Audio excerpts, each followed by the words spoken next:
Consider a rectangular Cartesian coordinate system and a parallelepiped in this rectangular Cartesian coordinate system. Now, the stress components you will get here: sigma x, tau xy, tau xz, sigma y, tau yx, tau yz, sigma z, tau zx, and tau zy. Out of these 9 stress components, only 6 are independent, because tau xy equal to tau yx, tau zy is equal to tau yz, tau zx is equal to tau xz. These are called cross chairs. There are infinitesimal parallelepiped surrounding point P.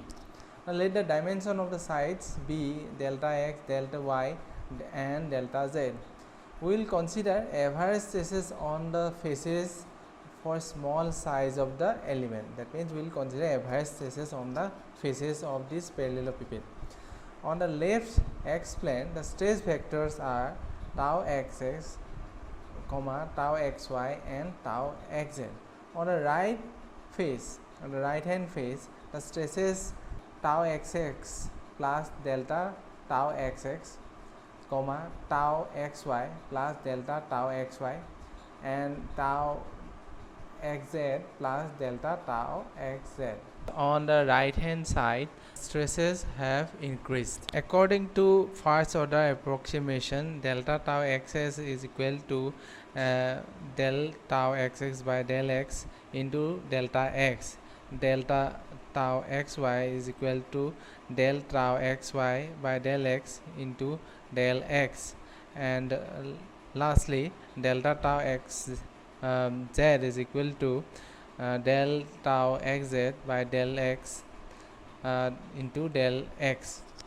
Similarly, on the top face also we can find out del tau yy, del tau yx, del tau yz as shown in the expression number 2.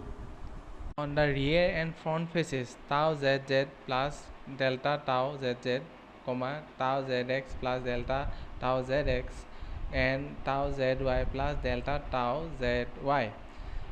And here you can find out the values of tau zz, delta tau zx, and delta tau zy as shown in the expression number 3. Now in the parallelepiped, you can see different forces or acting on the different faces. So we have to take moments of these forces about different axes, suppose x axis, y axis, and z axis separately, and we will try to find out whether shears are equal or not. First, taking moments of the forces about z axis, then we get the expression number 4. So this is a very long expression, you have to see yourself. Few terms, first two terms of this moment.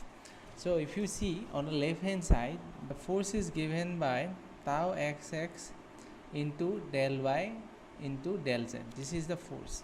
Now this force is acting in the middle. So distance, perpendicular distance from the z axis is del y by 2.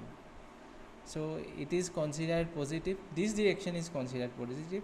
Coming to the right hand side, force or acting on the right hand side face is tau xx plus del tau xx into del y into del z. Now this force is having perpendicular distance from the z axis by del y by 2.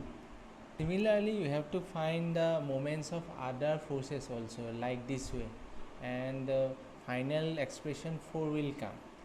The derivation, we have found out the value of delta tau xx, delta tau xy, etc. Now we have to put these values in the expression number 4, and we will find the expression number 5.